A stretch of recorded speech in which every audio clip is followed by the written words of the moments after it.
Assalamualaikum warahmatullahi wabarakatuh. Perkenalkan, nama saya Ayu Triana dengan NIM C0D024035.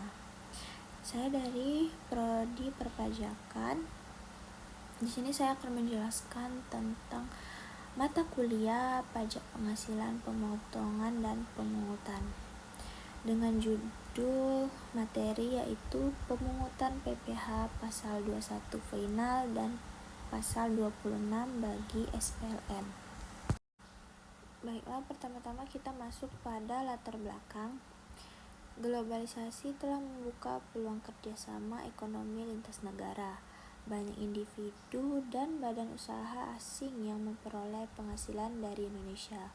Dalam konteks ini, pemerintah Indonesia menerapkan ketentuan perpajakan melalui PPh pasal 21 final dan pasal 26 untuk memastikan kontribusi fiskal dari subjek pajak luar negeri atau SPLN. Namun, pemahaman terhadap mekanisme pemungutan kedua pasal tersebut masih terbatas. Oleh karena itu, kajian ini penting untuk memperjelas konsep, penerapan, dan perbedaan antara kedua pasal tersebut. Selanjutnya kita masuk pada pengertian subjek pajak luar negeri atau SPLN. Apa itu SPLN? SPLN sendiri adalah individu atau badan yang tidak bertempat tinggal atau tidak didirikan di Indonesia, tetapi memperoleh penghasilan dari sumber di Indonesia. SPLN dikenai pajak hanya atas penghasilan yang berasal dari Indonesia, sesuai dengan asas sumber pajak luar negeri. SPLN adalah orang pribadi atau badan yang tidak tinggal atau tidak berdomisili di Indonesia tetapi menerima penghasilan dari sumber di Indonesia.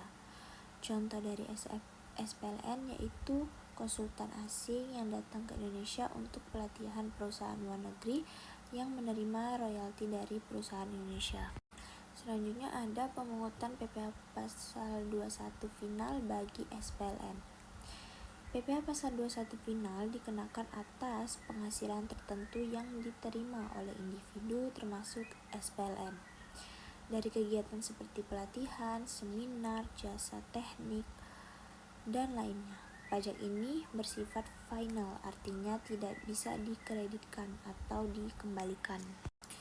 Kita masuk pada tarif PPh pasal 21 final, yaitu ada dua. Yang pertama, 15% dari penghasilan bruto untuk tenaga ahli asing yang memberikan jasa di Indonesia, misalnya konsultan, pelatih, pembicara seminar. Yang kedua ada 5% dari penghasilan bruto untuk hadiah perlombaan yang diterima oleh individu. Baik, kita masuk pada pengertian PPh pasal 26. PPh pasal 26 adalah pajak penghasilan yang dikenakan atas penghasilan yang diterima atau diperoleh oleh subjek pajak luar negeri atau SPLN dari sumber penghasilan di Indonesia.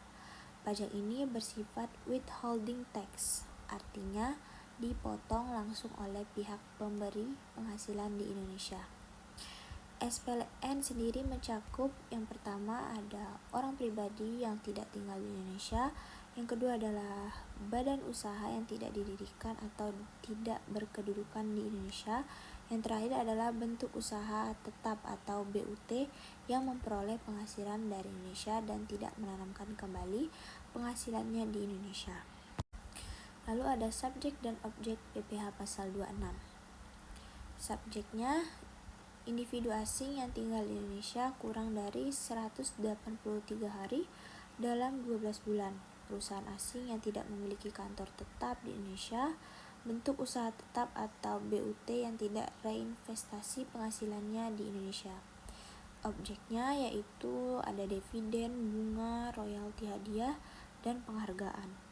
Sewa dan penghasilan lain sehubungan dengan penggunaan harta, imbalan jasa, pekerjaan, dan kegiatan. Penghasilan dari penjualan aset di Indonesia, premi asuransi, dan reasuransi yang dibayarkan ke luar negeri. Baiklah, kita masuk pada tarif PPh pasal 26 yang terbaru 2025. Tarif umumnya yaitu 20% dari penghasilan bruto, berlaku jika SPLN tidak memiliki perjanjian penghindaran pajak berganda atau P3B dengan Indonesia. Tarif khusus P3B yaitu jika SPLN berasal dari negara yang memiliki tax treaty atau P3B dengan Indonesia, maka tarif bisa lebih rendah. Ini adalah contoh ada jenis penghasilan, tarif umum, dan tarif P3B. Yang pertama ada dividen, tarif umumnya 20%, tarif P3B-nya 10-15%. Terus yang kedua ada bunga, tarif umumnya 20%, tarif P3B-nya 10%.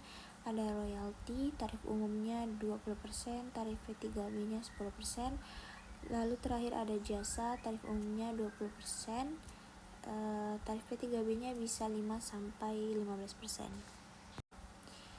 Baiklah, dari semua materi yang saya sampaikan, bisa kita ambil kesimpulan yaitu pemungutan pajak penghasilan atau PPH terhadap subjek pajak luar negeri atau SPLN di Indonesia dilakukan melalui dua mekanisme utama, yaitu PPH pasal 21 final dan PPH pasal 26, yang masing-masing memiliki karakteristik dan tarif tersendiri. PPH pasal 21 final dikenakan atas penghasilan jasa tertentu yang diterima individu asing seperti pelatihan atau konsultasi dengan tarif final sebesar 15% dari penghasilan bruto. Sedangkan PPH pasal 26 berlaku lebih luas untuk semua penghasilan yang diterima SPLN, baik individu maupun badan, seperti dividen, bunga, dan royalti, dengan tarif umum yaitu 20% dari bruto, atau tarif khusus sesuai perjanjian penghindaran pajak berganda atau P3B. Kedua pasal ini berfungsi sebagai instrumen fiskal untuk memastikan bahwa penghasilan yang bersumber dari Indonesia tetap memberikan kontribusi pajak yang adil meskipun diterima oleh pihak asing, dan pelaksanaannya wajib dilakukan oleh pihak pemberi penghasilan melalui sistem pemotongan dan pelaporan yang telah diatur oleh Direktorat Jenderal Pajak atau DJP. Baiklah, sekian dari materi yang saya sampaikan. Wassalamualaikum warahmatullahi wabarakatuh.